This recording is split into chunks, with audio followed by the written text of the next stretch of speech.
406.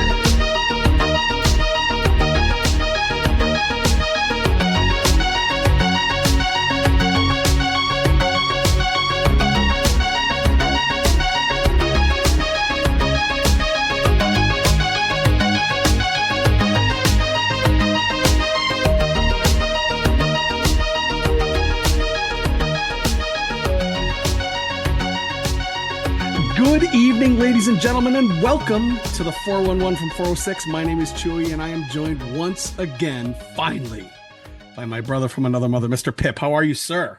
Finally. Yes, I'm very excited. I'm really glad to be back here. Of course, we've been slacking like we usually do, and this is looking like our only podcast in the month of October, right? Like that's no good. Yeah, that's not good. That's not, Yeah, well, yeah, especially being the spooky fans that we are. Yes, I was right. I was kind of hoping for a couple, but no, we didn't make it happen. Oh, it's been a So super busy month. I mean, I know yeah. you've had a lot of stuff to do. We had our fall break. I don't know. Do you guys have fall breaks? I don't think I do. I even know this? Um, we have so because I've got boys in two different school districts, we do, but they don't line up. Oh, So it's Christ.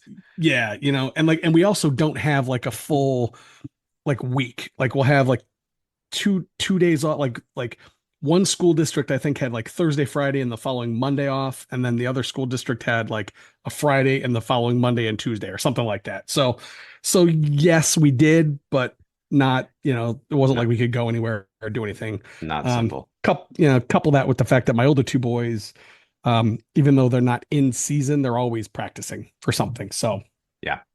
Well, um, that stinks. I'm sorry about that. yeah, well, it's nice though. Fall is kind of our downtime, right? Because we don't have anybody in season. Um, it's Grayson plays basketball, so he'll start in the winter, and then Crew plays baseball, and so his season is spring and summer. So fall is kind of nice. Like Yeah. we get to actually just kind of relax and actually have a family dinner every now and then, and just a little bit of relaxation. So which is good. That's great. Yes, it's the same for us. I think it's slowing down with the summer being over and the fall in full force. There's not as much to do in terms of activities, so we're kind of in that lull right now, which is kind of nice. Yeah. Softball was taking a lot of time on the weekends in the fall, and it's nice to have a little bit of a break from that for sure. Yeah. How now were you coaching softball? Am I remembering I, that correctly? I was assistant coaching, Okay. assistant to the regional manager of Right. my softball team. So yeah, and I enjoyed it. I enjoyed coaching my daughter, and I really enjoyed all the girls on the team. I coached twice this summer, assistant coached, and through both teams, we had about 70% of the same girls. So we Okay. we only swapped out a few from the summer to the fall, and it was nice. And the girls are great, and it's a lot of fun. I'll be honest, it's not something that I think I want to do again, just Okay. because the parents are the worst part of the entire experience for me. Like I love dealing with the kids. Some of the opposing coaches are not super awesome, but most of them are pretty cool. I mean, they're in this particular league, a bunch of 7-year-olds. Like we're not going to the Olympics. We're not Right. doing anything crazy. Nobody's playing for an endorsement deal of any kind. So no NIL on the table. This is just Right. like we're trying to teach them the fundamentals of the game. And, obviously the coaches get a little competitive because they want to win, which we understand, but it's the fucking parents, man, that are just relentless.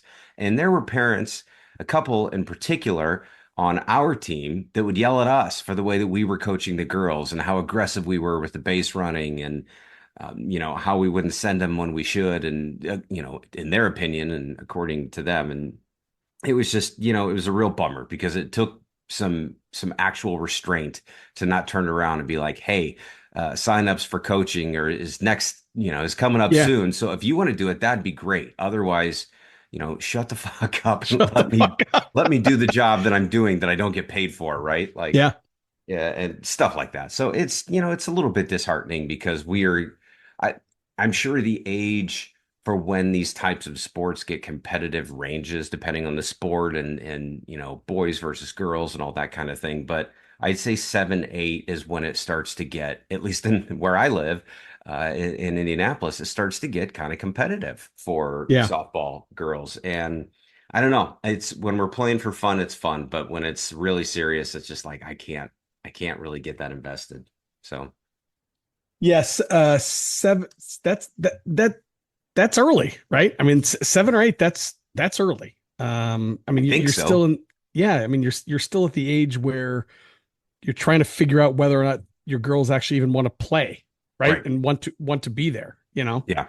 Um, yeah. So, um, well, hey, if it was one and done season, I'm glad you enjoyed it at least a little bit, and your daughter was lucky to have you as a coach. She'll always have that memory. So, Well, I appreciate you saying that. That's all because of my dad. And I told him that yeah, recently. I said, I remember when I was a kid and you helped coach my soccer team. And I think you might have helped coach my basketball team too. And I remembered that and I appreciated that. And so I have coached both my oldest daughter's basketball team and my youngest daughter's softball team. So I kind of checked those boxes so that they have those memories, hopefully, yeah. down the road. So, Well, that's and good. the bitch of it all is that my youngest, she's really good. Like Is she? I mean, I don't know. I'm biased, but I am the coach as well. I think she was the best one on the team, and I don't Okay. think the head coach would argue with that. She's a great hitter. She's a great fielder. She could be in the All Stars for sure. But it was like. It was super ridiculous expensive. I mean, I don't have to tell you, right? You know all Yeah. about the all-star travel stuff and everything that gets Yeah. roped into that. And I'm just not that parent. I don't think I can Well, dedicate that time. especially at that age, I would argue that um I would argue that that's too young for that kind of stuff, right? I mean, it's because yeah, the kids get burnt out by the time they're 13 if they start when they're Yeah. 7. You know what I mean? Well, So, and maybe it'd be good for girls since there's not as much opportunity professionally. I don't know if that's the sure. I don't mean to say that in a bad light. I just mean like, every little boy's dream is to go and play in the majors, right? Right. And there's not really that same level of opportunity for women. So maybe it's the Olympics, maybe it's collegiate softball. I'm not Yeah. really sure what the end goal is for women who play softball, but it bums me out because I really genuinely want to see what she's capable of and how far she can take it. I don't know how passionate she is about it, but she's just got a lot of natural talent. So it's Okay. been really fun to watch. And I don't think she's done by any means. She's got a couple of years left, and maybe we could change our mind if we want to throw her Yeah. in there and get her ready for, middle school, high school, and all that stuff. But I Yeah, don't know. she got a lot of time. We'll see. So, Crew, we had some big news yesterday. He hit 90 on the gun last night for the first time. 90? Yeah. How Yeah. old is he again? He's 16. Oh, He's Jesus 16. Christ. Yeah, he came 90. home. Yeah, he came home and he was just bouncing off the ceiling. He's 6'4", 190 pounds. So he's like he's just a massive human being. How do you have a child that is as tall as you standing on top of your wife's shoulders? That I makes don't no know. It's sense to crazy. me. Yeah, it's crazy. I'm just saying, check the milkman. You Yeah, never for know. sure. You never But you know never what's know. happening there. Yeah. But that's awesome. That's really, really Yeah. impressive. Like Yeah, it in was my best day, I could probably top out at like 62 or yeah, something. it was exciting. Yeah, he was pumped. Um so let's see what's did you do anything for fall break? Did you go Uh, anywhere or just kind of hang out? so fall break was intended to be a trip to Florida to see my dad, and Yep. multiple hurricanes interrupted Oh that, shit, that's right. unfortunately. Did he get any So damage down where he is? I know he's no, inland. he's inland. He's in Ocala, which is about 60, 70 miles outside of Tampa. So he didn't even lose power. So he got pretty lucky, but he did evacuate just to be safe. He's got family in Mississippi. His wife's family is there, so they had a safe place to go. They got out early before everybody tried to get out, and there were 30 to 50 miles of cars trying to get out of Florida. And so, yeah, everything was fine, but he got back and then he ended up with COVID. So, it Christ. was written in the stars that this trip wasn't going to work out, but that enabled us to spend some time at home. And as we were talking about a little bit before I hit the record button, we're redoing my office where I'm usually sitting for my podcast. So I had the opportunity to clear out some of the old junk and repaint, and we've got some new shelving and desk space in there, which I'm pretty excited about. So it was fairly productive, I would say. And then my youngest had her birthday. She turned 8 years old last Saturday. So that was pretty cool. We went to Conner Prairie, which is this place close to our house. I don't even know how to explain it. It's this weird sort of pioneer experience kind of place where you go and they have they have some farmland and some animals and stuff like that. They've actually got like a concert stage where they hold concerts throughout the summer, and it's one of those places where you go and people are playing characters, like they have old time house. So it's the houses on that property are actual houses that were built like many, like 100 plus years ago, hundreds of years Hmm. ago, whatever. And and they have these people that dress up like, old times, and they kind of act through the part like Okay. electricity, what's that? Oh, really? Like, Okay. that Okay. episode of The Office where the guy that plays Ben Franklin comes in and Ben Franklin. they try to quiz him on all that stuff, and Yeah. he's like, well, I don't know what you're talking about with this technology and all this stuff. Yeah. It's kind of similar to that. Well, anyways, they do a hayride, a headless horseman hayride every year Oh, at Mount, nice. which is really Okay. cool. So you put a bunch of people in the back of a wagon or a trailer, and it's pulled by a tractor, and then a guy on a horse with this outfit on that makes it look like he doesn't have a head comes out of nowhere and starts swinging a sword, and the kids get all freaked out, and it's pretty cool. So That's we did cool. that for her birthday, and the girls typically like that. So but yeah, I mean, that was it. Not really. I mean, kind of sat around, watched some movies. So, like I Yeah. enjoyed not working for a week. I think that's about the best thing I could say, because I took the week off originally to go to Florida. And Yeah. then when that fell through, I'm like, well, I don't really want to go back to work. So I'm There just you going to go. go ahead and keep that PTO. So There you go. that was What it. did you get to watch any scary movies? I did. I've watched some scary movies. I wouldn't say that I've really I haven't really expanded my palette as much as I had hoped I would, or as Okay. much as I had intended. There's a couple movies that I want to see that just aren't on services that I have, and Okay. I guess I'm just too cheap to get them until I can find some dedicated time for them. But I've done my usual round of Elm Street movies. I got through three, four, and five. And I gotta just say, and I know we've talked about this stuff before, but whatever, it's our podcast. I really, really love Nightmare on Elm Street 4. I just think Hmm. it's not a good movie, but there is such a dramatic change in visuals and cinematography between the third and the fourth movie. And there's something about it that just takes me back to being a kid. Like, I think if my brain could articulate it properly, like Nightmare on Elm Street 3 is a far superior movie, probably the best one of the series, usually the fan favorite. But you watch that movie and it looks like an old movie. But you watch Hmm. the fourth movie and it is a totally different visual experience. It looks like a newer movie. Like it looks like a generation of filmmaking has passed between the third and fourth movies. And it's dramatically different. And that's the one where I think Freddie's voice was a little bit more stable from beginning to end. Like they were playing with it a lot the first three movies until they got it to that point where it was modulated a specific way all the way through. Yep. And yeah, that is when he started getting a little bit more snarky and then there was more comedy in it, but it still wasn't really campy as much as it got, in five and six. So I agree with everything that you're saying. Now remind me because it's been a while. You're the nightmare aficionado. Four is the one where Kincaid dies at the beginning, right? Where they Yes. dig up Freddy's bones from the um uh, Consecrated ground that they buried him in the end of the third movie. yes. Yeah. Okay. And then is that the one where the dog pisses fire? That's not supposed to be Yeah. funny, but I laugh every time I Oh, see it. it's Okay. hilarious, Okay. Okay. unintentionally so, yes. Yes. So it's funny you say that because you're right. I think you're right when you say that most people would consider the third one the best and or the favorite. I've always considered four my favorite. There Yeah. are probably three shots in that movie that visually I still think today in 2024 are really impressive.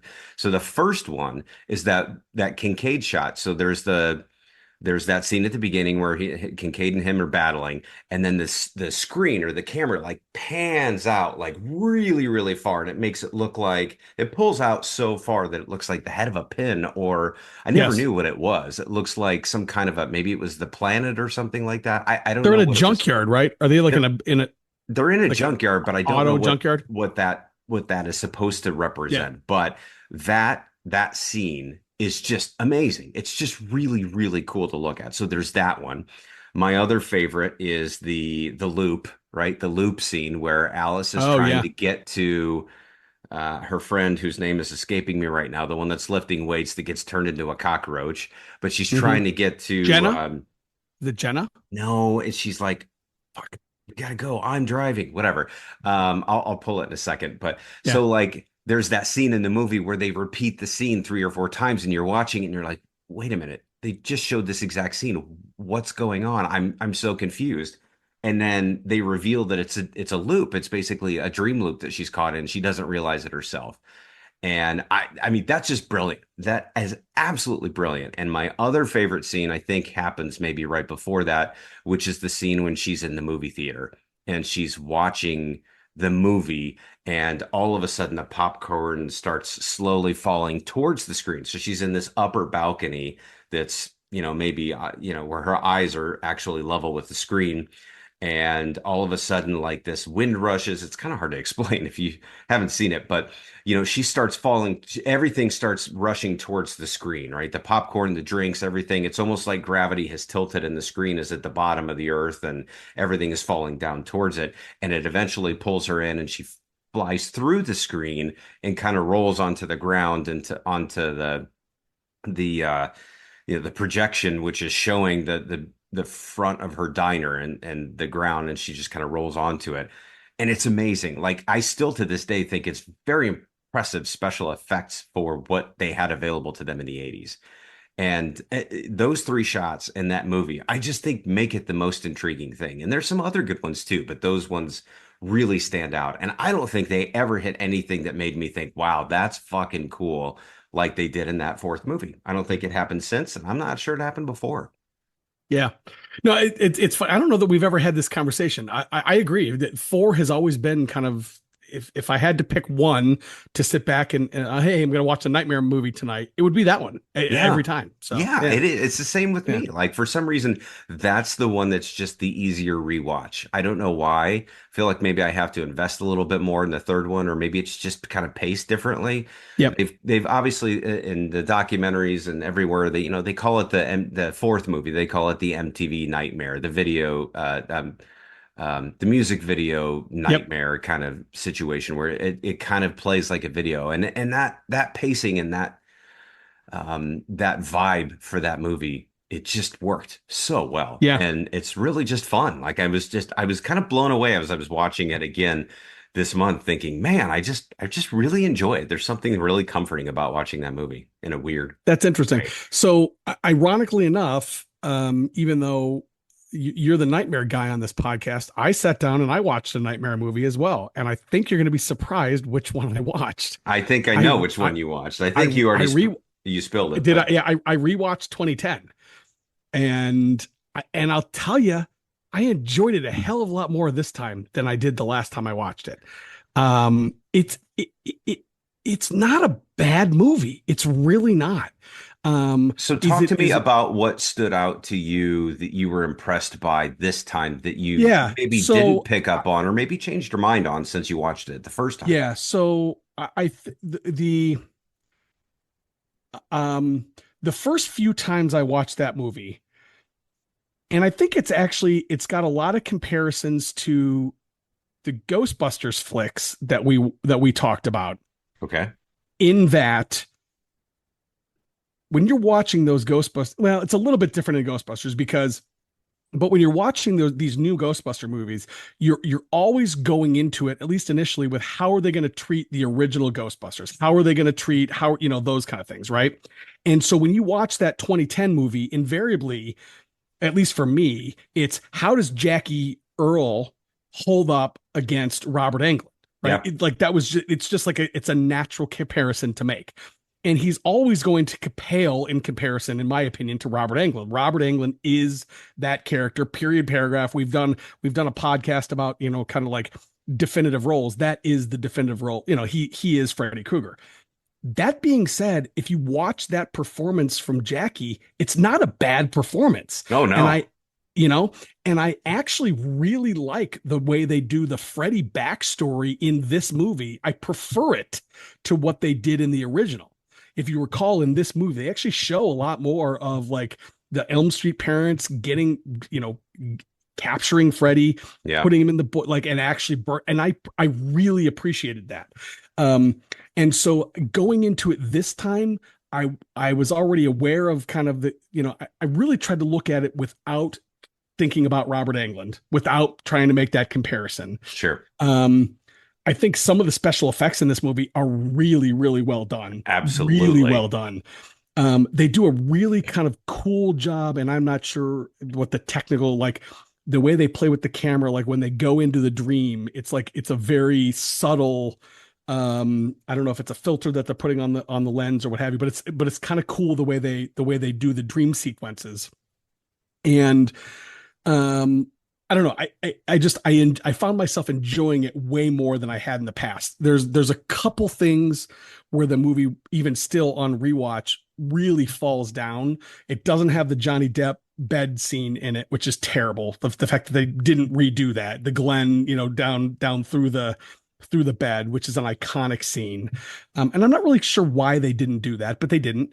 And then there's also not, like, at the end of that first of the original movie, you get this badass sequence where Nancy is fighting Freddy, and it's almost kind of like the Rambo Home Alone, like get ready to fight kind of thing.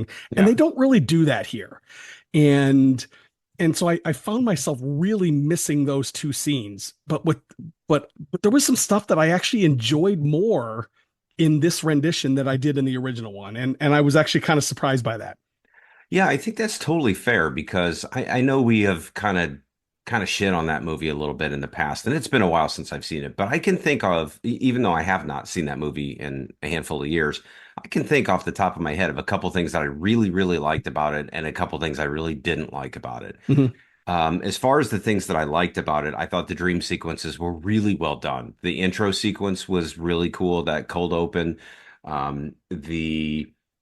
The micro napping stuff that Mhm. happened in the pharmacy when she went Yep. in there, and it was like quickly flashing back and forth between reality and the dream. Like I loved it. I thought that finally technology was starting to catch up to what we could really expect an actual dream to do, right? Because Yep. in the 80s, the movies couldn't make those movies, or they couldn't make those scenes look like what your dreams would feel like. And so, like, that kind of stuff was great. The thing that I actually really loved the most about it, and I think this is kind of controversial, but they toyed with the idea. They didn't commit to it, which really bummed me out, but they toyed with the idea of what if Freddy was innocent? What if Hmm.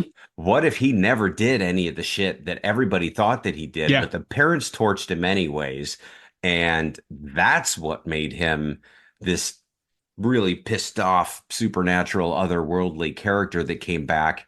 That gives him more motivation to come back and kill their children. Like I Yeah. think that's actually a much more compelling storyline. They didn't really they kind of they teased that and then they caved, I think, at the very end. And I think I have to think that maybe that was just like a studio decision or something like that. Like that maybe the director wanted to do that and then the studio's like, no, we got to make Freddy the bad guy. Like he's got to be the bad guy. But I really liked the idea that they were toying with the Yeah. fact that maybe he was unjustly He was innocent. Yeah. executed. You know what? It's funny. It's funny that you bring that up because as I was watching it, and you're right, they do more than tease it. Like they basically come out and say that he's innocent. That like the kids come to the Yes, conclusion that's the thing. halfway through the movie. That's Yeah. the guts of it right there is that the kids are saying it. And Yeah. that's what makes us, the audience, really Yeah. buy Like, oh into shit. that Yeah. storyline. And it's funny. I genuinely did not remember if they walked it back. You know what I mean? Like I Yeah. knew that they showed the parents kill him. and I'm watching this movie and I'm like, oh shit, like did I totally forget that Freddy is innocent in this version. Yeah. And so I was kind of bummed a little bit that he Yeah. wasn't. I It's a kind of, much more yeah, interesting storyline if he yeah, wasn't, because it gives him more. He's not intrinsically evil, right? Like he right, was turned evil by these parents who murdered him essentially yeah, because of this mob justice mentality, and they were wrong. yeah. I think that would have been a really interesting lesson to be told, but maybe that was a story the studios didn't want to explore fully. Yeah, you know what the other thing is, I wonder if I don't know, I've never looked at any sort of behind the scenes. I wonder if they actually tried that and Yeah, like test audiences didn't accept it, and so they had to go back and fix. I don't know that, maybe. Yeah. I mean, you hear stories like that all the time, so it wouldn't shock me if that was the case. But those were the So, things that I really liked about it. The things that I very specifically didn't like about it, Jackie Earle Haley's performance was good, but the way that they shot him still made him look too short. It made mhm. him He look was like he small. was 5 feet tall. And I Yeah, could not take my mind out of that. I could yeah, not think about that every time. Like the glove that he had looked twice the size of his head. And hmm it didn't, the one thing, I don't think Robert Englund's that tall either. I mean, we met him. I don't remember specifically, but I'm really reasonably sure he's probably 6 to 8 inches taller than Jackie Earle Haley. But yeah, the way that Robert Englund stood, and he sort of famously mimicked, James Cagney, and like had this kind of swagger to him, and like that was really cool. But I couldn't get visually out of my head the fact that he didn't look as menacing as I thought he could have, because he just looked too short, which is obnoxious, but it was true. The other things that I didn't like is that they did too many shot for shot remakes of the first movie. And that's why I think your commentary about not having a Johnny Depp flavored ending, or sorry, not having a Johnny Depp flavored murder, the bed flowing with blood and all that stuff. hmm I don't think that would have ever even been a thought in your mind if they hadn't replicated all the other super You're popular right. You're scenes, right. like the Yeah. bathtub scene, and Tina, who she's not Tina in this movie, I don't think, but like whoever it is, like they basically did an exact shot for shot remake of that scene where she floats up to the top of the room and she's spinning around and all of that stuff. Like they should have just avoided it. They should have tried to make that their own movie, but they were trying to pull in all this iconic visual, imagery from the hmm very first movie, and that is what failed them. They should have just left that alone. They should have made it their own story. The Yeah. score was great. They didn't even really use the Not old, much. No. I can't remember his name, is escaping me, but like the piano theme from the very first movie, like they didn't really use that. So I mean, and the score was good. So like there was a lot that they had going for them, but Yeah. I think you might be right. Like it seems like that classic struggle between this director who has this vision and the studio is like, nah, but we got to do it this way every time. We talked about that, I think, with Rob Zombie's second Halloween Yep. movie, where I think he had a very specific vision of what he wanted to do there. And the Akkads, who have owned the rights to that Yep. franchise To for as Michael. long as Yep. it's existed, they said, nah, no, we're not going to do that. Like Michael still has to be the killer. He has to be engaged. Like you can't make the movie that you want to make. And so you get this sort of, hodgepodge of Rob's ideas and the Akkad's ideas. Same with Nightmare on Elm Street. You probably have studio versus director, and it ultimately becomes kind of a jilted story. Yeah. So you didn't realize it, but you just gave me a really good segue into another movie that I watched that um, I revisited and once again found myself enjoying it way more than I did originally. I Okay. rewatched Halloween Ends and Really? Oh, I wow. This is rewatched, good. I did. And now again, in fact, I think we even did a deep dive on that and we really Yes. didn't care for it Yes, if I we remember did. correctly. I Um, It was similar in that it had all the potential in the yeah, world, and then it was yeah, just like the execution just didn't hit for right. us. And again, and all of that stuff, and I have not gone back and re-listened to that podcast, so I don't remember exactly what we said, but all of that stuff still holds true, right? Like it's still a movie where you don't get Michael Myers until 40 some minutes into it. It's still a movie where the majority of the kills are coming from Corey. It's not from Michael, right? So it's kind of like Roy the paramedic in one of the Jason Voorhees movies where it's Yeah. not even him, right? Yeah. Yeah. Um, that being said, the kills in that movie are great. They are, whether Yeah. Michael's doing them or not, they're really, really good. And I actually think that if you take a step back and you look at what David Gordon Green is doing in that trilogy, not that movie, but in that trilogy, I think it actually makes a lot more sense. That I think what we were hoping for out of that third movie was the end of Laurie Strode's story, Yeah. and that's not what it is. It's the Haddonfield story. It's the evil story. It's not Laurie's, like, she's ancillary to it for sure, but Laurie's story is the first movie in that trilogy, right? Where Yeah. she's the kind of like the badass grandmother Rambo character who's been waiting for Michael her entire life, right? Then Yeah. that second movie is kind of Judy Greer's movie.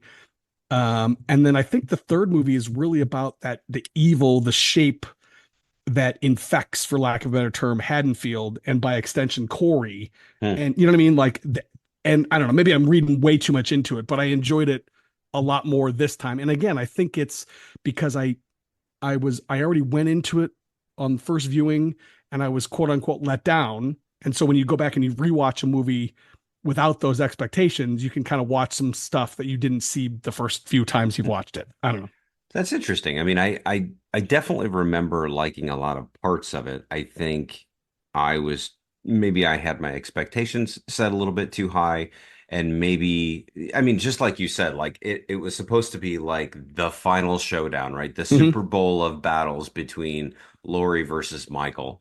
And, we did sort of get that towards the end, but we also got a lot of weird shit up until that. So I'm curious to know if you watched all three of those movies back to back to back, would you still feel the same way about it, or is it sort of a self-contained experience that maybe it hit a little lighter because you hadn't just watched the first two movies with the hopes that the third movie would tie everything together. Like you're kind of revisiting this in its own space and giving it its own credit and maybe some of it resonates a little better that way, if that makes sense. Yeah, I think you're probably right. I did not watch them back to back to back. I did watch 2018 and Hmm. then I skipped. So I watched Halloween. I skipped over Halloween Kills, and then I went back to Halloween Ends.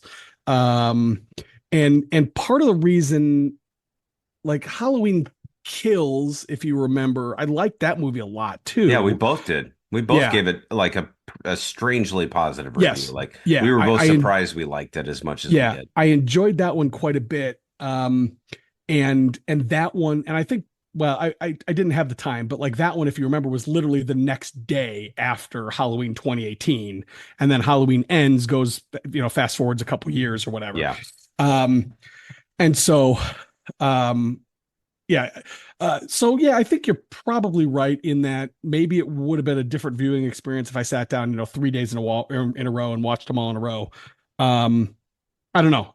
Like I said, I came back to Ends this time and rem, enjoyed it more than I remember enjoying it. How Yeah. about that? So Yeah, and to yeah, be clear, like that's not right or wrong. That's yeah. just I think you and I probably both went into that third movie with that perspective, right? Yeah. We were building upon the first two movies and really counting on that third movie to stick that landing. Hmm.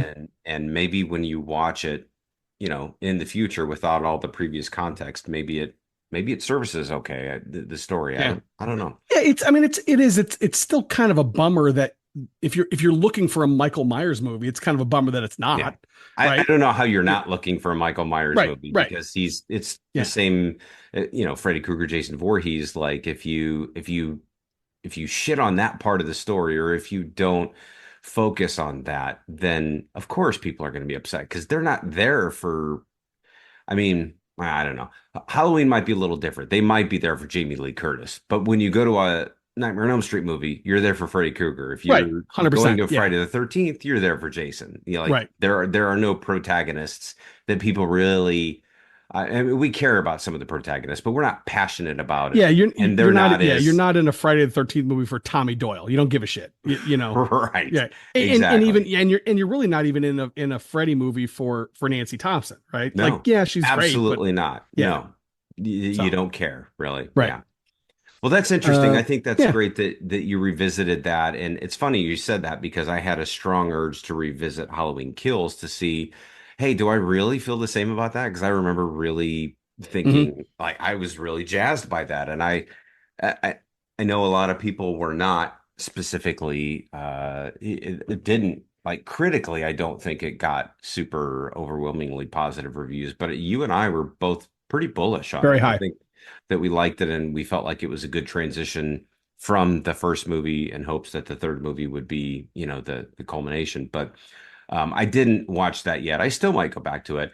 I rewatched last night a movie that I know that I've seen before, but I can't remember ever watching it. I rewatched John Carpenter's The Thing Did with you? Kurt Russell and Wilford Brimley and his Yes. diabetes Diabetes. Yes. and a handful of other character actors that I've seen before.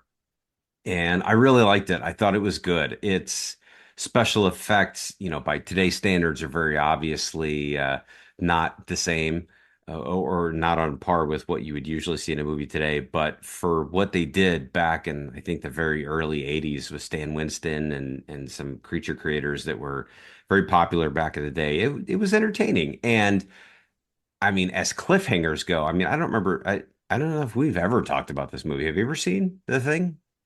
I have seen it. Yeah. I don't know that we've Okay. ever talked about it though. Yeah. Do you remember the ending? I remember is it McCready? Yeah. Is that Yeah. Kurt Russell's character? And there's two or three people left, and One guy. there's some ambiguity about Yeah. are they both human or is the thing one of them? Right? Right. Yeah. Yeah. And they just cut it. Like Yes. it's kind of unprecedented because they wouldn't do any movie today like that. And I don't know a lot of movies that would have done it like that back then either. Yeah. So it was one of those moments where I'm like, really? This is over? Like, are you kidding me? Yeah. Is there an end credit scene? Not that those existed back in the early 80s, but I liked it. I thought it was good. I'm definitely a John Carpenter fan, so I enjoyed it. It was nice to revisit that and kind of not know where it was going because I had Yeah. completely forgotten it, and it was cool.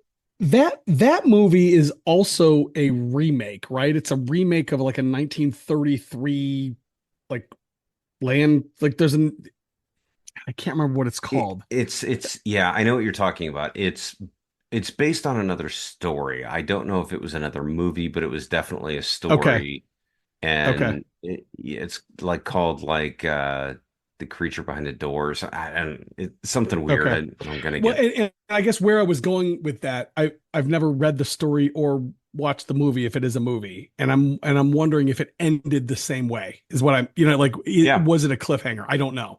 I'm You not know. sure. Yeah. I was motivated to watch this because I saw John Carpenter had went on Stephen Colbert's show, and Stephen Colbert is like a diehard fan of the movie The Oh, is Thing, he? and he was interviewing Carpenter. I don't remember why Carpenter was on. It was probably for one of the Halloween movies, but they dedicated an entire 10-minute segment to talking about The Thing, and Stephen Colbert is like, okay, I have to ask you this question. He's like, I don't want you to tell me the answer, but is there an answer to whether or not, who is the thing? Like, Yeah. who is there? And he's like, yes, there is an answer.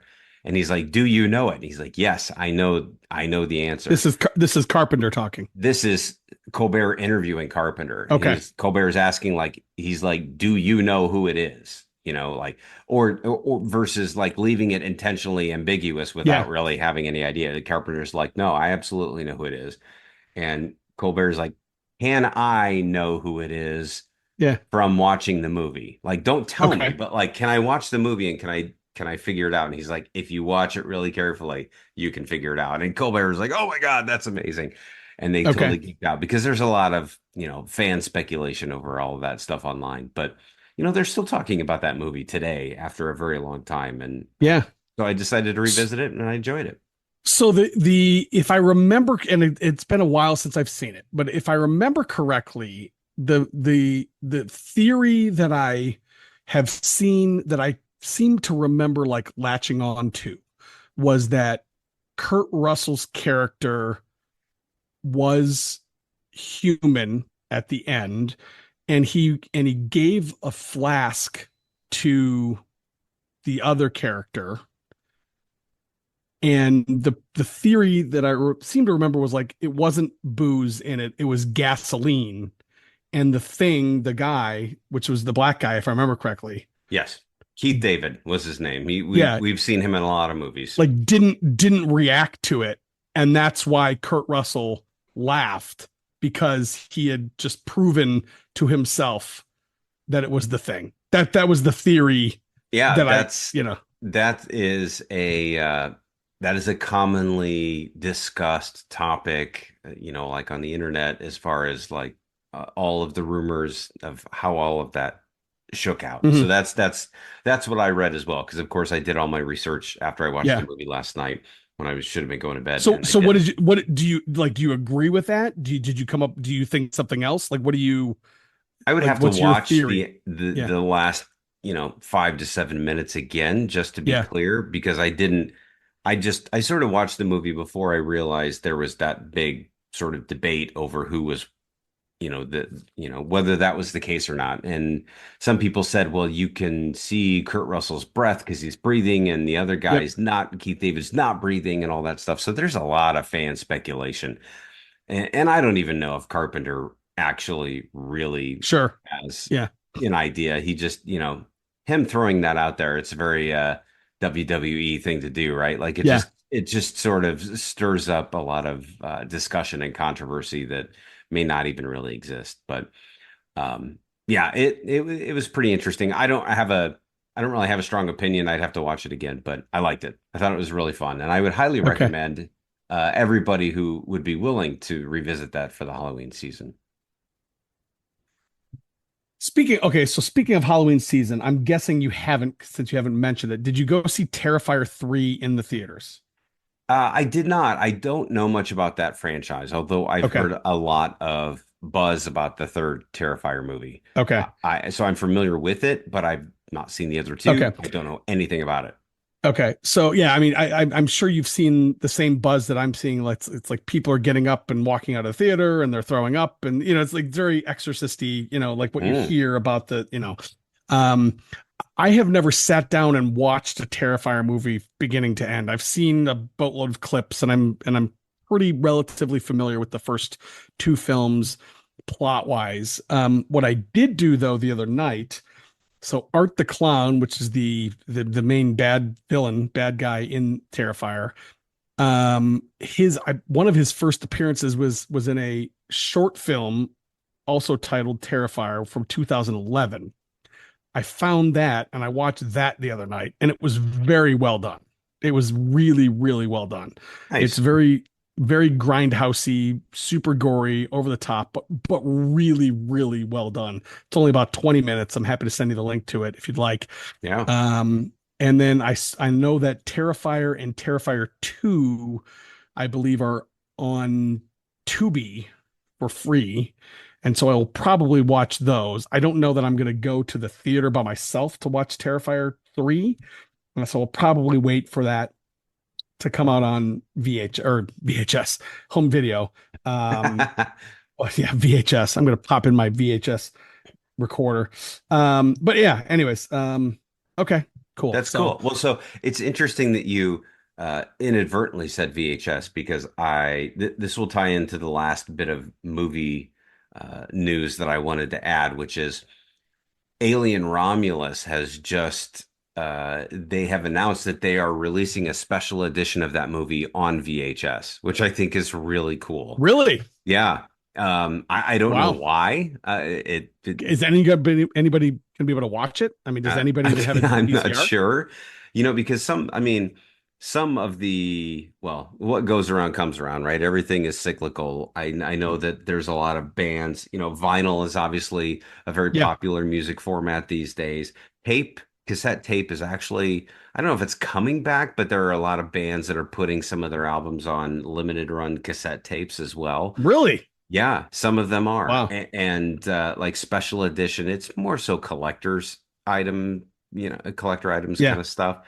But in that same vein, I think it's interesting that some movies are doing special edition or special edition VHS VHS. releases. And I wanted to bring that up because as of like, I don't know, 5 or 6 hours ago, IGN announced that Alien Romulus uh, is officially a sequel underway for Really?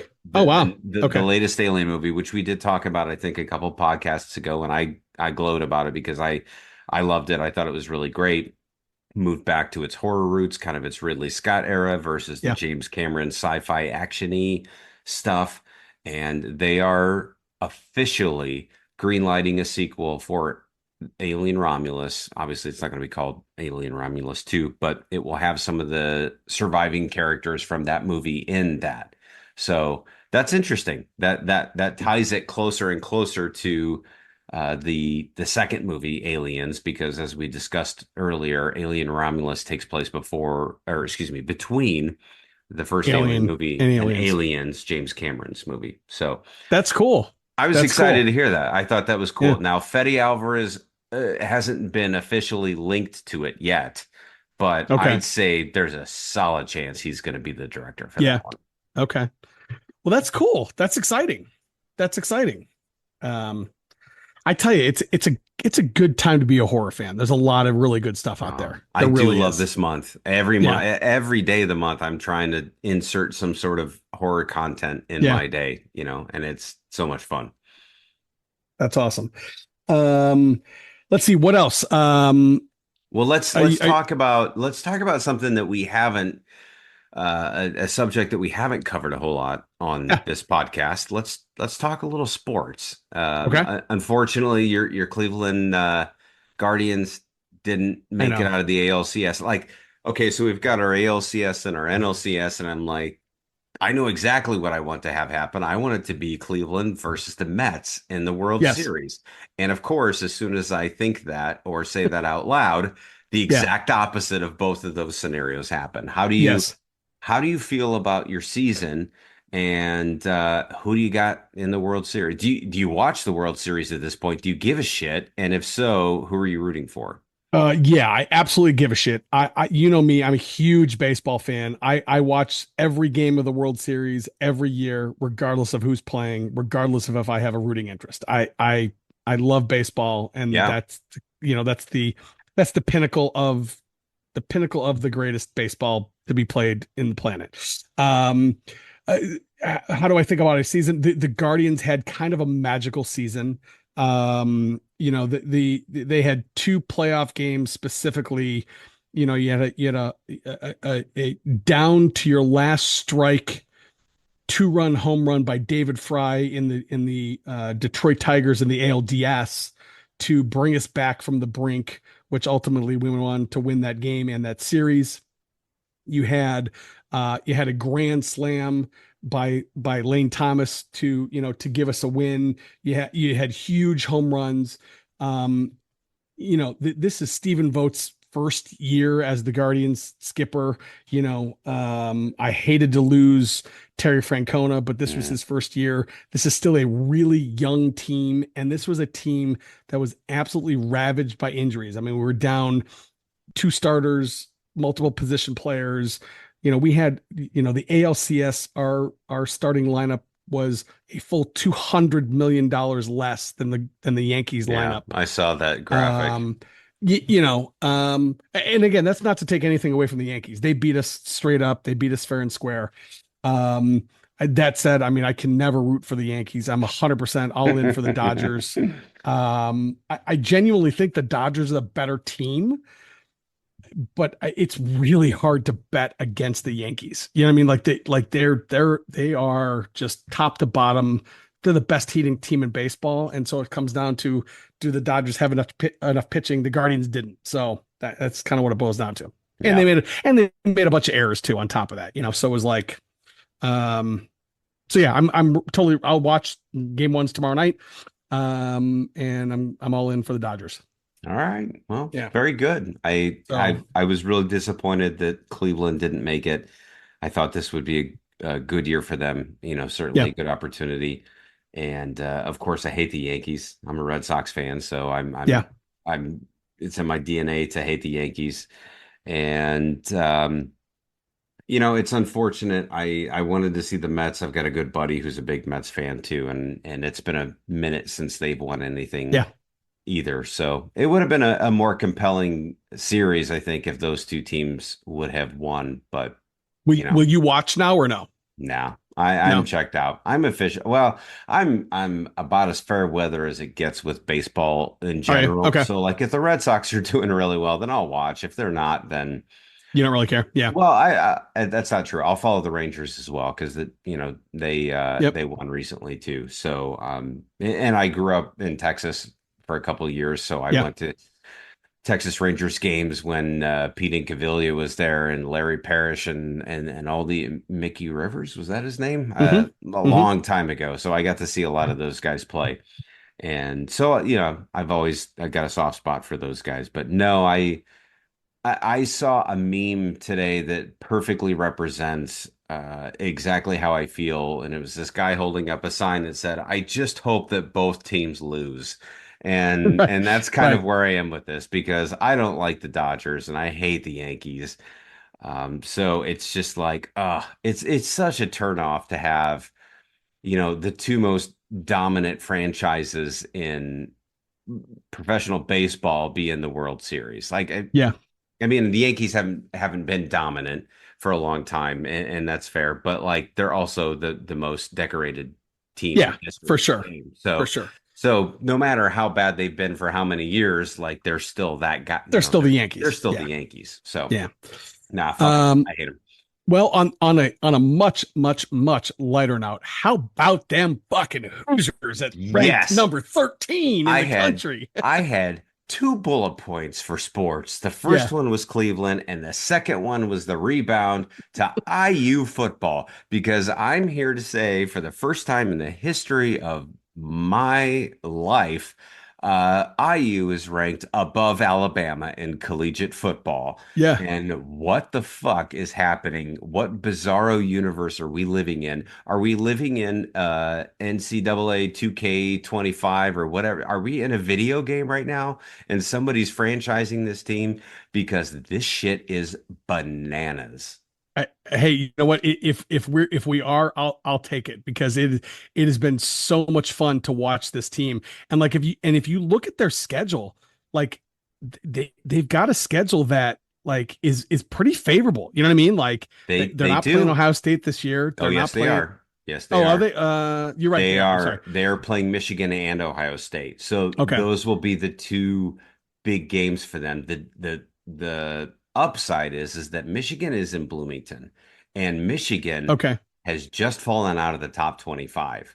So I Yeah. guess in a way that doesn't bode well for IU because they need a top 25 win to really be in the good graces of wherever they're going.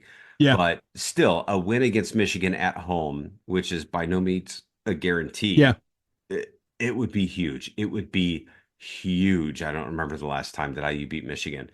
So there's that.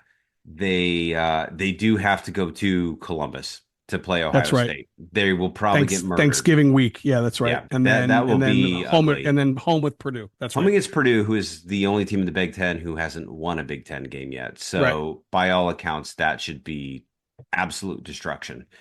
Um, IU's season is nothing short of magical. This new coach, Kurt Signetti, comes Yeah. from James Madison.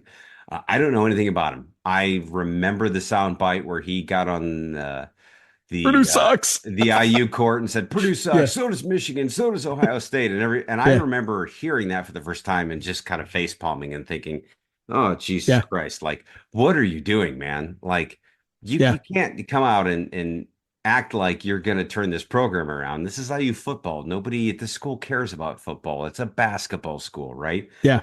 And it still is. But I will give Kurt Signetti all the credit Yeah. in the world. He has the best start of an IU football season that we've had in, I mean, more than 50 years at this A point. long, Now yeah. it's important to take note. Kurt has brought 13 of his players from James Madison over to Yeah. IU. 13 of them. That's a lot. And Yeah. the transfer portal has supplied some good characters too. But you know, he's clearly a good recruiter, but he seems like a good coach as well. And he's saying all the right things. He's been on Pat McAfee's show a couple times, and Pat McAfee says, "Hey, Coach 6-0, congratulations, man, great job." And Kurt's like, "Nope, nope, don't even say it, man. We're only halfway through. Like, I don't want to hear that right now." Yeah.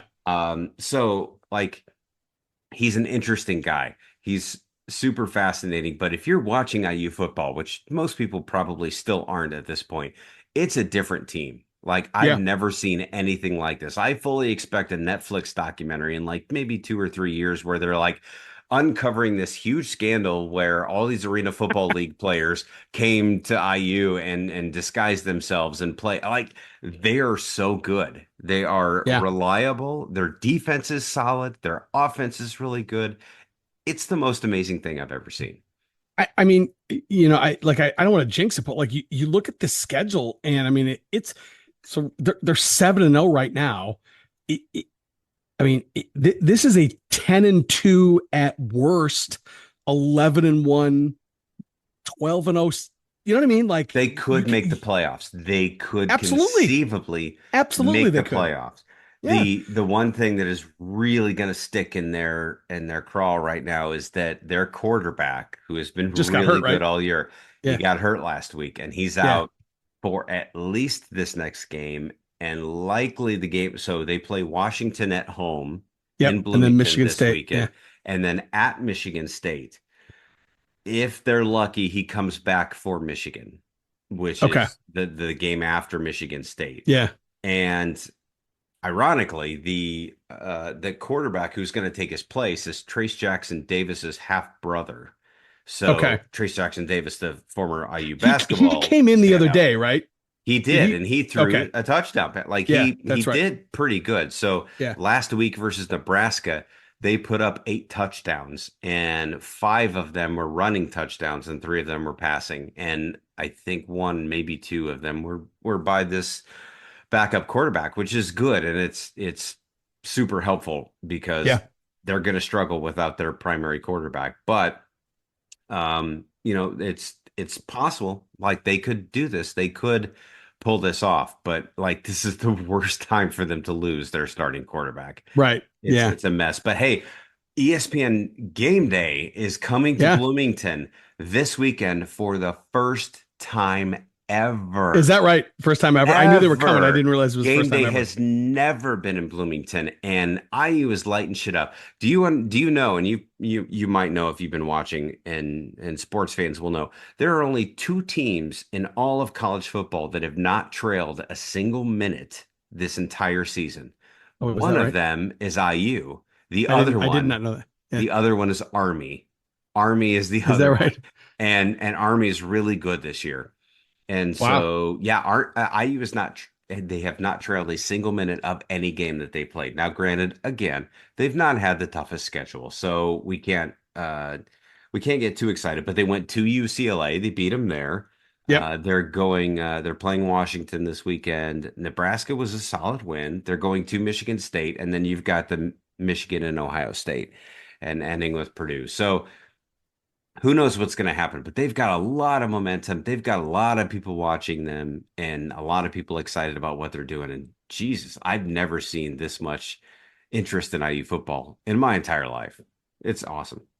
That's yeah, it's exciting. I've been watching and they've been on TV, right? It's like Yeah, they have. which is yeah, it's like I'm flipping to the channel. It's like, oh, the Hoosiers on and I don't know, I probably watched of the 7 games, I probably watched 4 of them, which is I can't tell you the last time I watched 4 Hoosier games in in Yeah. a year. So And I'm yeah, I'm excited to been fun. watch this weekend. Like I Yeah, just there's some weird sort of blind faith that I have that I'm like they're gonna fucking pull it out. Like yeah, I could be totally wrong, but like I'm not really worried about it. It's really bizarre, that's but awesome. their running That's game is so awesome. good. So hopefully it makes up for their quarterback being gone. Um, I'm trying to think trying to think if there's anything else that I wanted to chat with you about. We chatted about movies, So I had a couple chatted about things. yeah, go ahead. I'll toss out. I'll prompt you a little bit. So sports, movies, music, wrestling, and that's kind of Yes, our that's sweet our spot shtick. here Yeah. on this podcast. So let's bounce to music for a brief minute. Alex Van Halen just released his Yeah. memoir, his autobiography. And Okay. I haven't read it yet. It just came out maybe 2 days ago, I think. Okay. And it's funny because I would have loaded it in my, Spotify right away and listened to it. He actually narrates his own audiobook. Oh, Uh, really? but I had started Al Pacino's book. Al Pacino just came out with a Oh, memoir as well. So I started that and I need to finish this one before I get to Al's book. But yeah, it's very interesting because Al is notoriously very he's pretty reclusive. He doesn't come out, he doesn't talk a whole lot. It's kind of the Van Halen way if you're a yep. fan of the band and you know how they operate. And so him coming up with a biography is a pretty crazy thing in the context of that band. So, by all accounts, it's going to be an interesting book, but it's going to be really focused on his relationship with Eddie and his grief and getting over all that. But there's been a lot of interesting commentary coming out because Alex has basically called out David Lee Roth a little bit and said, like Has Dave he? Dave was the reason that we didn't do that tour, that sort of what do you call it? That tribute tour to Eddie Van Halen because allegedly when so all right, let me take a step back. So if you know anything about the band Queen, obviously Freddie Mercury died many years ago, but Queen still tours and they tour with Adam Lambert. He's their singer these days, but they have this portion of their show where they make a really sweet dedication to Freddie Mercury, where they have a video screen and Brian May is playing acoustic guitar on stage and Freddie comes on, seemingly on stage and sings with Brian May's acoustic guitar. And it's this really beautiful, wonderful production and a great way to honor Freddie's legacy. And Alex Van Halen allegedly reached out to Brian May from Queen and said, "Hey, I want to know, like, what can I do to honor my brother as part of this? Like, how can we do this as, he's a guitarist, you're Freddie was a singer. How do we make this happen?" And when Alex went to Dave and said, "We need to make a very overt tribute to Eddie during the whole thing," like Dave flipped his lid and he's like, "This is bullshit. I'm not doing this." So there was supposed to be this big tour with all these different musicians to honor Van Halen and Eddie and all this stuff. And the whole thing got tanked because of Dave, and he didn't like that. And it was pretty controversial. And the interesting thing about the whole thing is that Alex is still saying that like Dave is the guy, like Dave is the singer. Like Alex apparently has no reverence to Sammy or any of that era. They don't even That bums me talk out. about Sammy or Gary in that entire book. And when he was asked about, like, because Sammy has said openly in press, like, I would love for Alex to come out and jump on stage and drum a few Van Halen Yeah. songs, and that'd be great. And Alex is like, Alex actually came out and said, those guys are not doing the band justice. Like, I'm not going out there with them. Like, he was kind of a dick about it. And I don't know what's going on. I don't know what has happened, but there is clearly some kind of a rift between Sammy Hagar and Alex Van Halen. And maybe Camp Van Halen, if you will, because I'll introduce another interesting thing that I can't seem to get over. And I wish I had Eddie Trunk's phone number because I'd call him and I'd ask him. But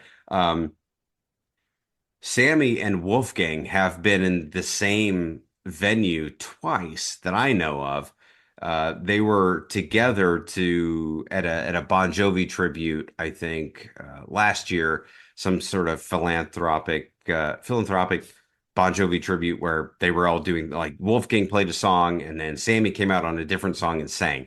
And then at the Rock and Roll Hall of Fame very recently, Ozzy Osbourne got inducted. Yep. Wolfgang came out and he played guitar on one of those songs, and It Sammy was was awesome, by the way. He played right. Crazy Train. It Oh was yeah. amazing. Yeah, and Wolfgang Yeah. is an amazing player, so duh. Yeah.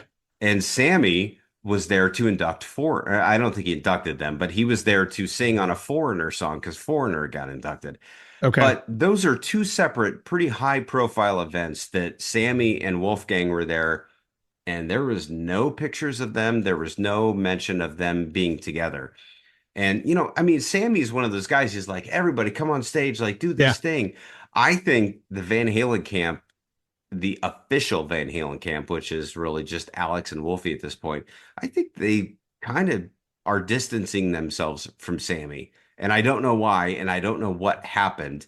Maybe it stems from you know, the terrible 2004 tour that happened when Eddie was really struggling with his alcoholism and Sammy was pretty outspoken about his Hmm. frustrations about that. I don't know what's going on, but I would love for somebody to just ask that question out loud. Like, why have Sammy and Wolfgang been in the same place multiple times, but there's no picture of them, like there's no effort Yeah. to reach out because Sammy reaches out to everybody, so I guarantee he reached out to Wolfgang, and it probably didn't happen for intentional reasons, and I don't know why. Yeah.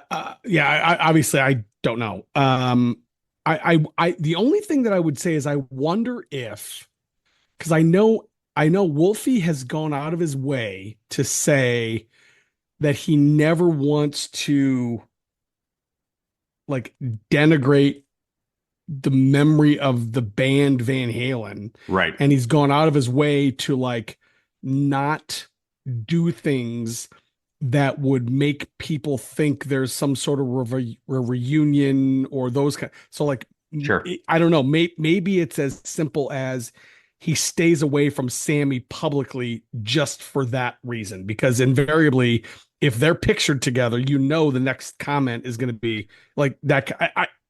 Yeah, I don't know. I mean that's possible, but here's my counterpoint to that is that Yeah. within the last 6 months, I think, if my timing is correct, Michael Anthony went to a show that Wolfgang was playing with Mammoth, and Mike went backstage, and they're buddies, and they're talking, and Oh, they're okay. taking pictures together, and it was a Oh, big okay. thing, and it was a really cool thing. It was an awesome thing, and Mike's like, "Hey, I love Wolfie," and Wolfie's like, "Hey, I love Mike," and I don't think there was ever any genuine animosity between those two, even though Wolfgang replaced Michael Anthony. The animosity was probably between Alex slash Eddie and Michael, And like yeah, for whatever reason that they that's the thing, right? decided they didn't If want him in the if band. yeah, if anybody has a reason to be pissed, it's Mikey. Oh If yeah, he anybody, got fucked. He Yeah. got screwed out of his royalties. He got Yeah. messed. I mean, if what I hear is true about Michael Anthony, because he was listed as a songwriter for a lot of the early Van Yeah. Halen stuff, and they made him give that up just to sign up to join the 2004 tour. And that's what I've heard. Clearly I Yeah. wasn't there. I'm not a lawyer. I don't know if any of that's actually true. But if that is true, then yeah, Mike's got a lot of reasons to be pissed off. But like they've reconnected, and yeah, they're not best friends, but like they get along really well, and everything is copacetic. I'm shocked that Sammy Hagar has not connected with Wolfgang Van Halen in some way that says, hey, like they've traded social media messages, but like you're telling me multiple times they've been together and nobody's put them in the room Yeah, to, they were just in Cleveland Saturday night. Both of them were there. yeah. Yeah. And how is it possible that they didn't talk to each other unless somebody very specifically didn't want that to happen? Yeah. And maybe it's Wolfgang. I don't know. I have to think it's Wolfgang because I don't think Sammy would do that. But Sammy it doesn't strike me as the guy that wouldn't talk to anybody. You know what I mean? Like even yeah. no, he doesn't, but he also I Sammy's he's not he doesn't have a totally clean slate. Like I think Oh, sure. Yeah. he's got his own ego, and I don't know what happened with the whole Cabo Wabo thing many years ago with Van Halen, but those guys hated him for that because Sammy made a lot of money when he bought the Cabo Wabo and he did all his stuff, and that caused a lot of creative, well, not You talking about creative, the but bar Cabo Wabo? yes, I'm sorry. The bar when he did that and he got into the whole tequila business and all that Yeah. stuff, like Sammy made a lot of money off of that. I mean, he sold Cabo Wabo for Yeah. I think somewhere in the neighborhood of $80 million. Oh, wow. So like Sammy is rich beyond his wildest beliefs. And I think there was some, hurt feelings that the Van Halen guys weren't involved with that. But I don't know. I don't know the details, but it just really bums me out because I think there's a beef there that nobody's talking about. And a lot of people seem to like Sammy and get along with him, but both Alex and Wolfgang seem to be distancing themselves from him. Mm, And that disappoints me greatly because I want my favorite band to get along. yeah. What That's it. what um what is the who is in the Rock and Roll Hall of Fame as Van Halen? Is it is it Dave, Sammy, and Mike and Eddie and Alex. okay, so Dave and Sam are both in as members Yes, of Van Halen, yes, yes. but not Gary. Because if you remember, Sammy and Mike were the only ones that showed up to the induction I do remember. And speech. that bummed me out then too. Yeah. Well, Yeah. Ed was in rehab. Yeah. Alex was probably just Alex will always do what Eddie's doing. Like it's Yeah. going to be a solidarity thing. Dave won't be caught near Sammy, and no, Yeah. Gary was not involved in the conversation for that induction Okay. because he only And had one Wolfie album wasn't around at anyways. that point, was he? Wolfie wasn't around at that Wolfie point. was so Wasn't in Van I Halen at that point. believe they were inducted in 2007. That is the year, if I remember correctly, that Wolfie joined the band when they reunited with Okay. David Lee Roth and went back on tour with him. So yeah, Okay. he wasn't a consideration for that Okay. at all. He only played on one album anyways. Okay. So that's music. Um, That's all the music. So we've got that is one music. topic left that we usually Yes. cover here, and that is Yes. wrestling, right? Yes. And we'll save this for last since some people roll their eyes at this part. But so I here a couple things that I'm thinking about here. First and foremost, because I don't think we talked about this last time, trying to remember the timing. Did you watch the Vince McMahon, Mr. McMahon I documentary did. on I did. Netflix? And Yes. what were your thoughts? Um, I I enjoyed it thoroughly. So there's 6 hours, 6 episodes. Um, I will say that that documentary is really, really well done as a documentary, Yeah, as a but I don't think it's made for us. I don't think it's made correct. for true, not just wrestling fans, but like wrestling super fans. And what I mean Yes. by that is The as smartened I'm up. what yeah, as I'm watching that documentary as a fan of professional wrestling for 4 decades, I didn't learn a whole lot new. I think there was two things in there where I was like, oh, that's new information. But other than that, it was like, it was recycled and it was stuff that I'd heard before. And, there was some footage that I hadn't seen before, but generally it was retelling of stuff that I knew. That being said, it does not take away from the fact that Bill Simmons and the other guy, I can't remember the other documentarian's name, it's one of the best documentaries I think I've ever seen in terms of just like pure objective storytelling. I thought it was very, very well done. Yeah, I agree. I liked it. I Yeah. thought it was well done as well. I think that I also agree with the fact that being a smartened up wrestling fan, quote unquote, I don't think I learned a whole lot about it. There Yeah. were some pieces along the way that I didn't know as far as like some of the screw job type stuff Mhm. that happened even before the Montreal screw job. Yep. Uh, but I don't think that it, I thought they did a good job of not trying to, I don't think they buried Vince. I didn't see it that way. I think they told a very honest story. I think that Vince is doing a lot of you know, disaster recovery here. He's putting out press statements or press releases and trying to make sure everybody knows that, oh, this isn't at all what I thought it was going to be. But like, I don't really think it was that bad. I really don't. I think if they were trying to bury him, they could have done a much more specific job of trying to do that. So I felt like it was mostly honest because those were all things that I knew at least a little bit about going into it. So I agree with you. I didn't learn a whole lot, but I enjoyed it. And I like the idea that maybe some people out there that weren't huge wrestling fans got interested in this and are now more intrigued in the business of wrestling because of their understanding now of how these territories came together and how Vince McMahon did what he did to build this empire. I think that's all really fascinating. Yeah, it was. You're right. I agree that they didn't really bury Vince. I mean, the overwhelming majority of that footage and those um, interviews were done before Vince's pretty significant um, legal troubles, Right. and Which are and still I and still ongoing. Yeah, yeah, and so I give them a lot of credit for making that very clear that every episode they said, hey, these interviews were done before Vince got in trouble, with maybe the exception of one. I think they came back after the fact. Um, yeah, the you mentioned the screw job. I did not know that Wendy Richter got yeah, screwed the way. I didn't know that at all, that and I was thought it was really interesting. cool that we actually saw the footage of it. That's footage I'd never seen before.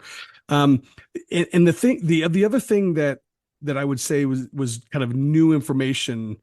I felt really bad for Shane McMahon in that whole thing. Like Yeah, that's Shane, interesting. I agree. yeah, I mean he came across as a very sympathetic figure in this. And I'll be honest with you, so did Vince to some degree. There was a couple, there was a, well, in that Vince's relationship with his dad, the Sure. Yeah. they they they they framed that, and they in that episode specifically, they framed Vince as a very sympathetic figure. Again, it doesn't allow or preclude anything that he did since then. Um, but yeah, so that was, but I felt really bad for Shane.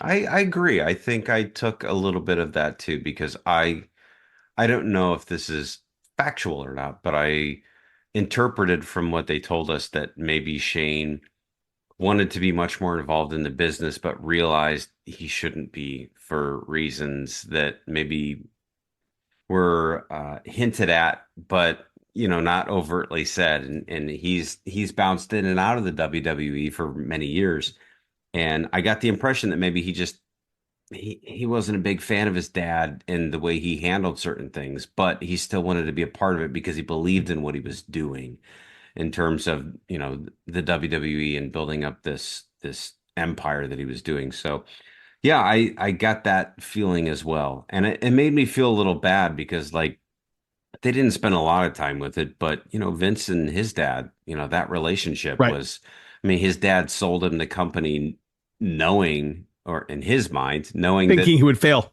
he Yeah. would fail. And Yeah. that's just like it's pretty fucked up. Like it's pretty bizarre and good for Vince for Vince Jr. for overcoming all that, but it's kind of a crappy story and you have to think that Vince Jr. probably treated his own kids like that because that's how he Hmm. was treated, and he Yeah. thought that that's kind of the way it was supposed to be done, and Shane seems a little bit more sensitive to the fact that that's not how it works, and maybe it's more important to be a good dad and things like that. I don't know.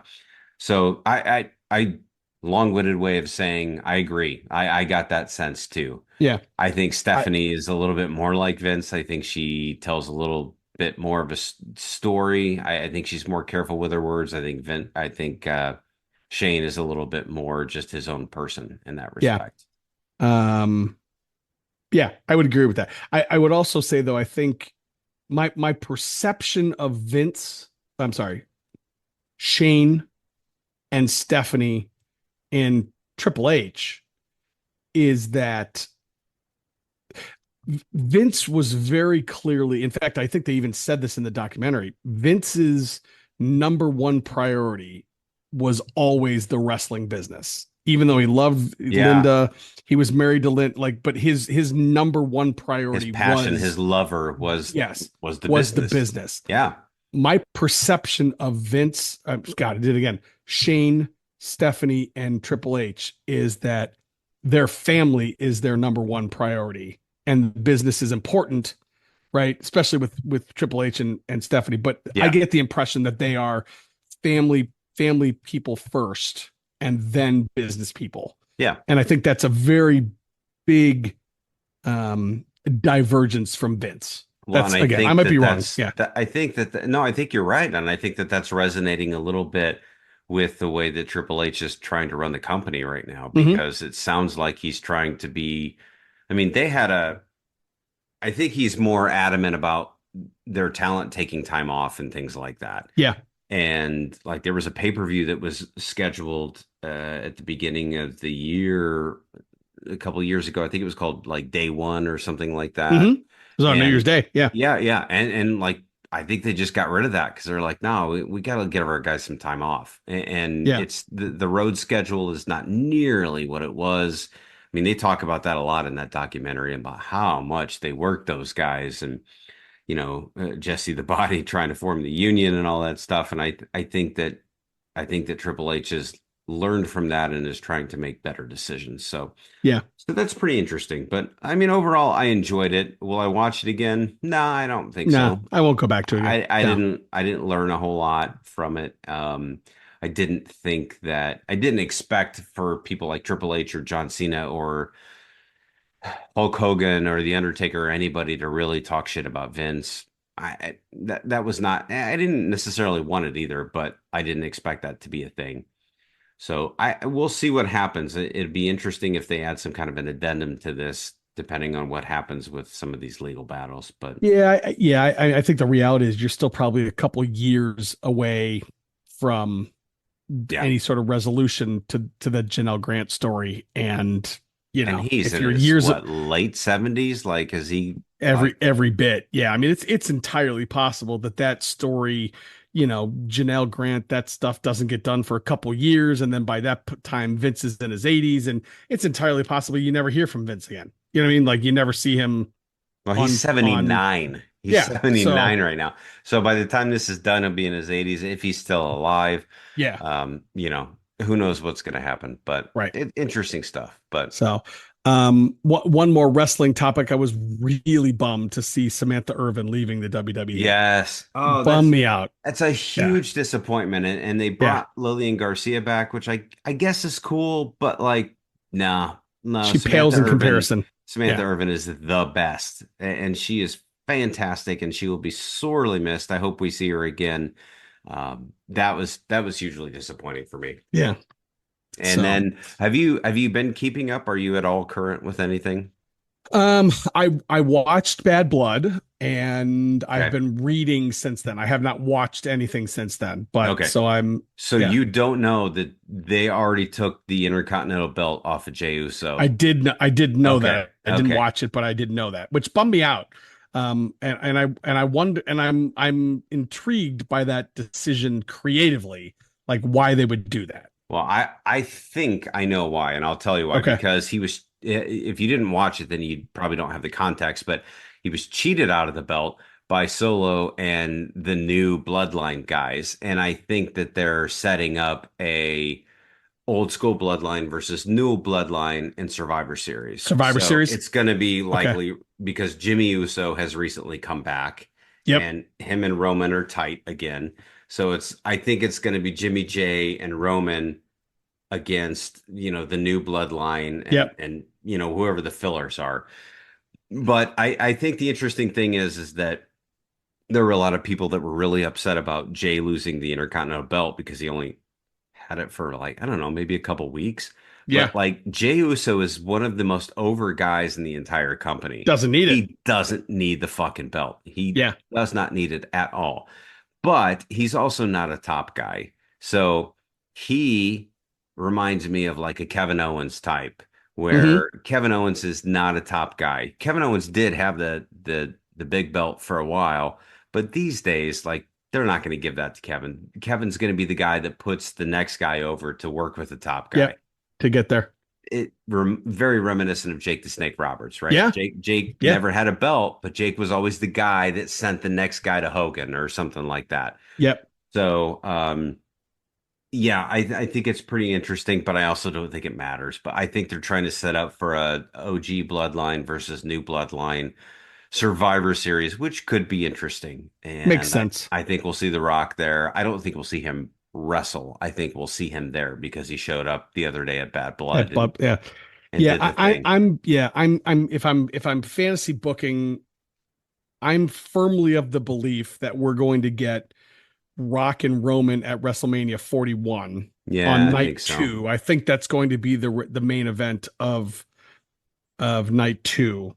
Night two. I think, Really? and I don't think it's going to have a title on the line. You Well, think a I don't know. non-title match is going to headline night Well, two I of guess now that I think WrestleMania? about it, no, maybe not. But here's where I think not, here's where I think the other main event is going to be.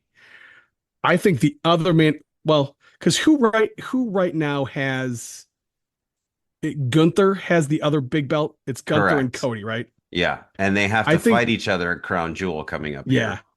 I think the other main event on WrestleMania that night, I think is going to be Randy Orton versus John Cena for the world title. What? Well, who's going Because to have the title? I think Randy Orton's going to beat Gunther because then that ties Randy Orton with John Cena. Hmm. And then whoever wins that match beats Flair for the most world titles ever. But when is Orton gonna face Gunther? Because they already Well, I mean, fought. he's got three pay-per-views. Could be at the Rumble. Yeah, I mean, I guess. But You Orton, got but they're starting a program between Orton and Kevin Owens at this point okay.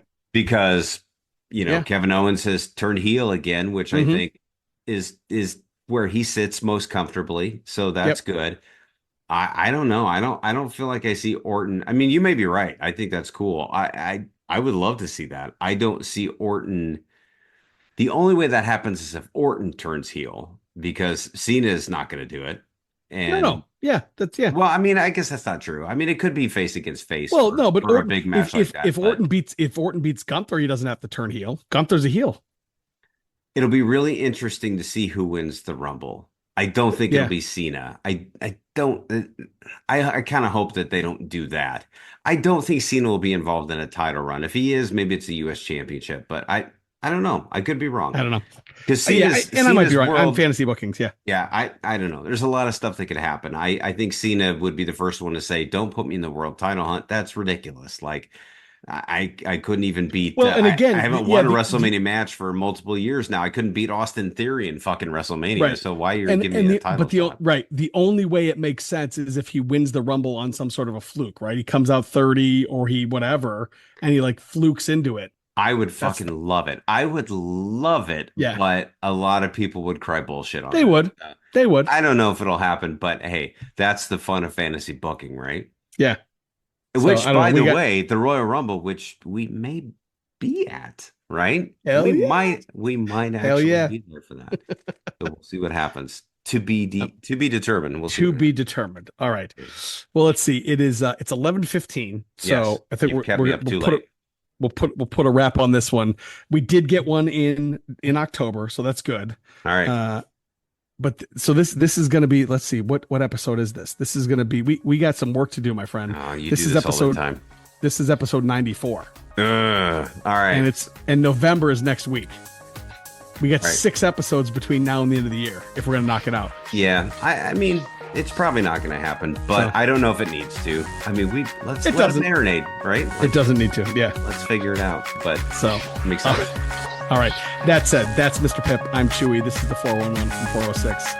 Aloha. Toodaloo, motherfucker.